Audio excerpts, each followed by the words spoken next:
Greetings, viewers. Welcome to Full Record Check It with Phil and Ben. And do we have a Yo. full bag of records? Because Ben's been buying stuff again.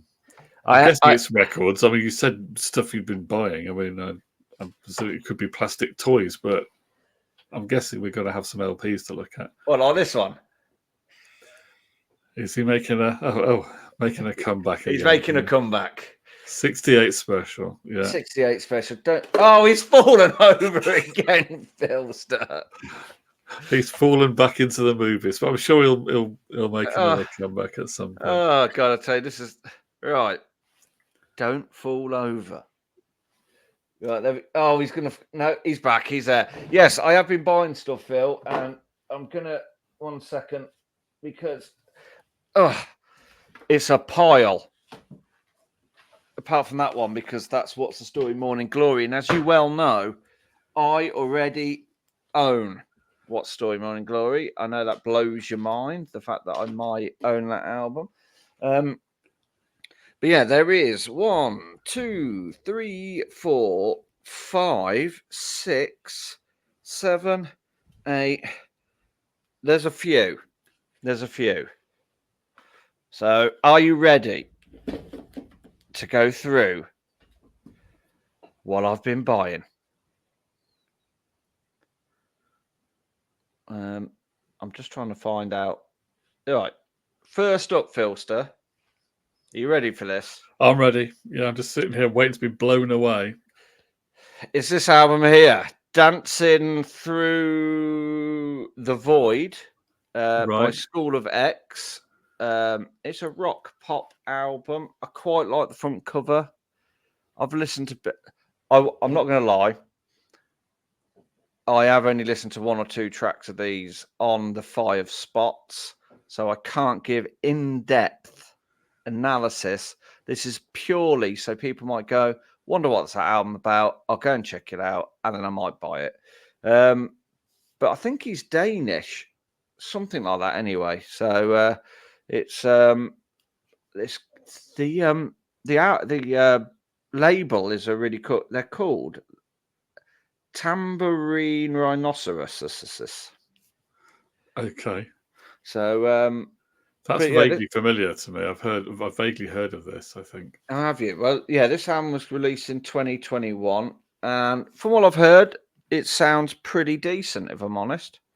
So that's the first one anyway. So go check that out. The next one up is a little bit of an anomaly because I saw it on a famous shopping outlet, and I saw it and I thought, I don't know if I really fancy that, but I went and got it anyway because that's the kind of guy that I am, and it is Dwayne Johnson. You'll have to excuse me, Philster. My eyes were just diverted by an old gentleman who's just walked into my living room in a pair of shorts and a bike helmet.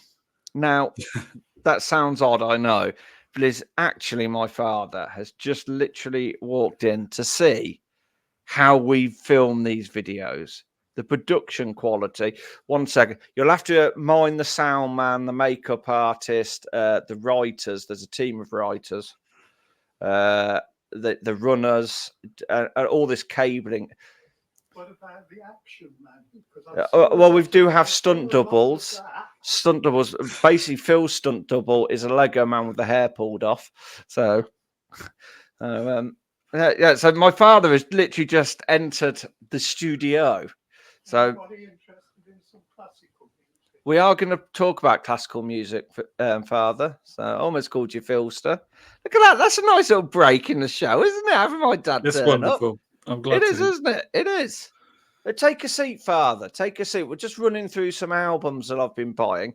But it's this one, Philster, by Dwayne Johnson. And I know that sounds a little bit like Dwayne Johnson. Don't forget Julie Felix. He's been on to me about Julie Felix for days, my father has. I bet you like a bit of Julie Felix, don't you, Philster? All the time. Yeah. Yeah. So, but yeah, Dwayne Johnson. And I know that sounds like Dwayne Johnson, The Rock, but it's not. He's called Dwayne Johnson, and it's a really cool album cover, isn't it? We like it. We do like it. I'm just trying to find a little bit about him on. And when I type him into Spotify, all it wants to do is tell me that it's Dwayne Johnson, and it's not. But he is a German songwriter who sings and plays instruments and then records it. Well, that's funny because that's normally how music is made. So, but I do like the album cover, but I was also pulled off slightly by it because I thought, oh, it's going to be like Euro disco, sort of that sort of. But it's not. It's actually a really good album. So yeah, that's Dwayne Johnson. And then next up is another album by somebody that you don't know, Philster, but you should do because I'm sure I sent you a link, or not a link, but a what do they call it? A list of the artists that I've been buying, and it's a guy called Tim Allhoff. There he is. There. Another very good album cover, I think, that one. And it is called Silence is Something You Can Actually Hear. It's quite striking. It's not quite been done before, has it? Is he turning his head very quickly? I think so, yeah. But he's another. I think he's German as well. So he's a pianist. So he's a pianist and only quite big in Germany. So, but this is his album from a year that isn't on the back of the record. So I can't tell you what year it's from, but I can tell you that he has released 9 albums. So don't let because he's got a jumper on and stuff. So don't let it. Yeah, I think it's going to be quite good, that one. I do like a bit of piano. So yeah, that's that one. We'll whiz through a couple of others. I got this from the local record shop. George Levin, which I think, if I remember rightly, is another German. I'm just not that I've got anything against Germans. I'm just saying that my Georg is German version of George. Yeah. Yes, so, he is. Yeah. He is. So is he a singer songwriter, or does he just make? He's a producer and singer songwriter. He has released 3 or 4 albums. He's from Berlin in Germany, and yeah, it's I think he does a little bit of sort of. I have listened to little bits of it, but he does. I think he's mainly sort of just DJing and stuff like that. So, but yeah, that's that album. It's called Everything Must Change. So you got that one. Right. Next up, Philster, is an album that isn't musical, but it's on vinyl. And it is. Oh, this is the Mighty Boosh, isn't it? Now, I must admit, this is a massive gap in my pop culture knowledge. Probably because it's comedy. And, I don't know very much about much comedy. Oh, we know, Phil, stuff when you try to be funny on this show. So exactly. Hey! But this is all the radio shows, because obviously it was a radio show before it became a TV show. I have got this on CD, but this was released for Record Store Day. Was this when it was really cool and edgy? Yeah. Did it sell out when it went on TV? Well, not the first couple of series, because they were only on BBC 3. But I think the third one is where everybody was like, "Oh yeah, I've been in the bush for years, man." And it's like, no, you haven't. You've literally just got into them. So, but whether that will ever get opened, I don't know. But I think because I've got it on CD, I kind of don't want to break the seal on it. So, I mean, he started on this cult radio show, and then he ended up doing judging Bake Off, cooker cake making on. I mean, that's quite a journey, isn't it? A side swipe, yeah. Well, Noel Fielding does all the artwork, and then Julian Barrett does the. So Noel Fielding plays Vince Noir, and Julian Barrett plays Howard Moon, and Julian does the skits and stuff that they do. Noel does the artwork and the design, and then obviously they write the show together. So see, I've yeah. heard of the Mighty Boosh, and I knew it was Yeah. Noel Fielding, and I must confess to never having heard or seen literally a single second of any of it. Well, you obviously like me, otherwise you wouldn't be doing this. So Yeah. if you like obscure, sort of almost not Python-esque, but just randomness. I get the impression that it's quite wacky and off the wall, obviously. It's very much me of comedy. I feel very much at home watching it. And if you get a chance, watch the film Mindhorn with Julia Barrett. That's also very good as well. So anyway, next up, Philster, How to Let Go by Sigrid, Norway's finest. She stood on a car. All I can say is not safe because you can't get a seatbelt on there. Is that a BMW? I think that is no, I don't think is it a BMW? No, I don't think it is. It looks like a BMW. It's like a 90s car, isn't it? 80s, yeah. Is it? I'm looking at the wheel caps. Is it American? I think it might be. Is that a caddy badge on there? I don't know. But anyway, it's yes, it's a bit of an American. It's an American. Looking again, it's an American one, isn't it? Yeah, looking at Yeah, that. it is. She's from Norway. Right. She actually her debut EP, Don't Kill My Vibe, won the BBC's Sound of 2018. So she went and played the Royal Variety Show. She played Glastonbury to 30,000 people. So I'd never heard of her till I sort of got this. So she's obviously more popular and more out there than I knew about anyway. So the album is called How to Let Go as well. So that's one in the old basket for you, Philster. So when you go to listen to these albums at a later date, which you'll be doing more than I do anyway. So yeah. Next up is Jeshua Marshall, an American punk artist and founder member of Larry and His Flask.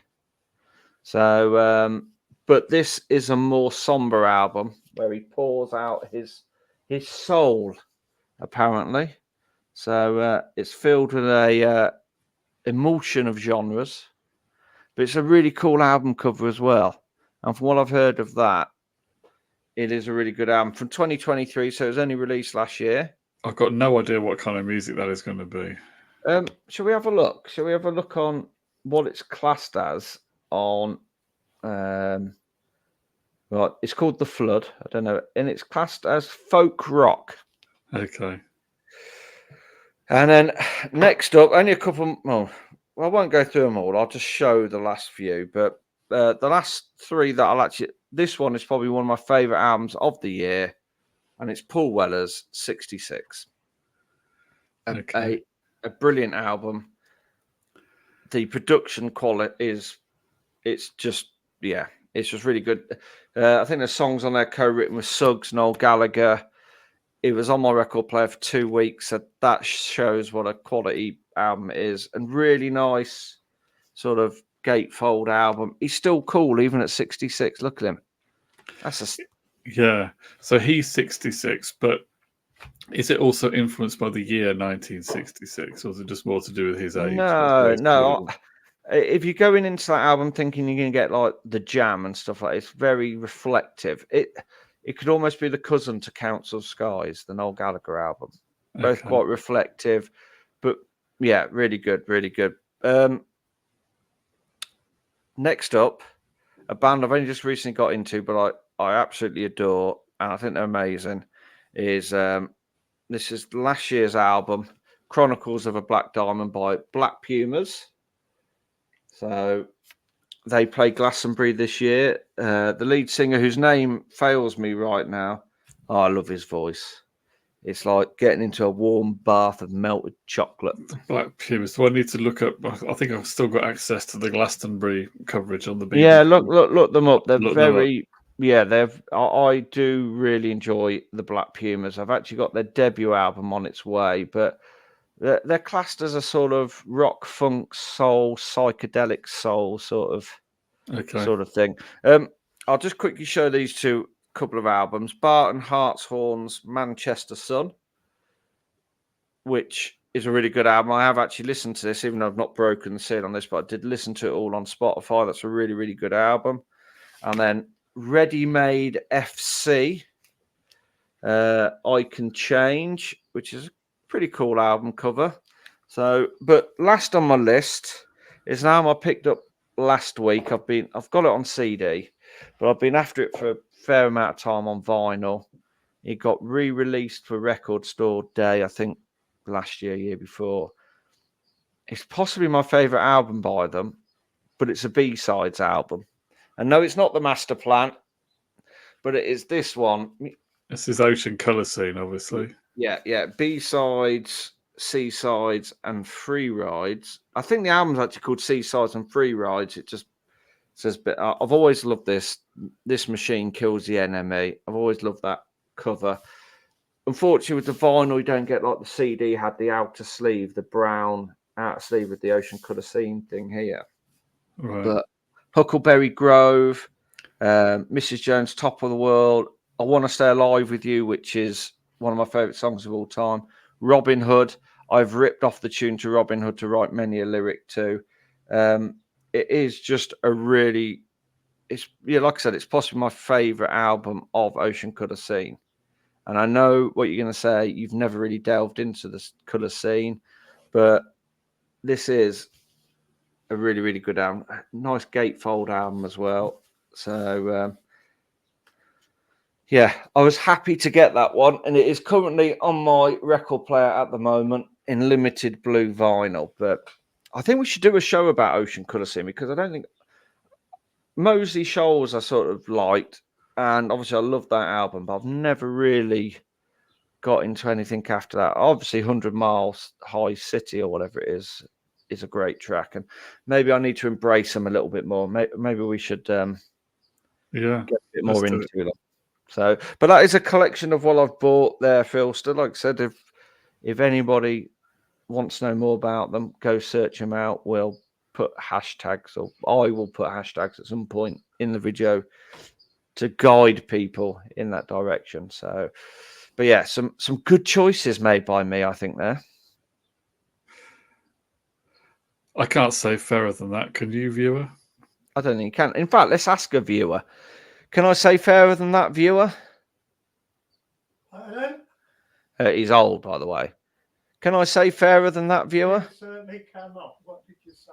Just agree with me. Yes, I agree with you. There we go. Viewers agree with me, Phil, that everything I've bought is basically just great. Have you heard of anything Ben's bought, viewer? Let us know in the comments. In the meantime, we'll be back with another vinyl haul, probably in about a week. Yeah, Take care. Yeah. See you in a bit.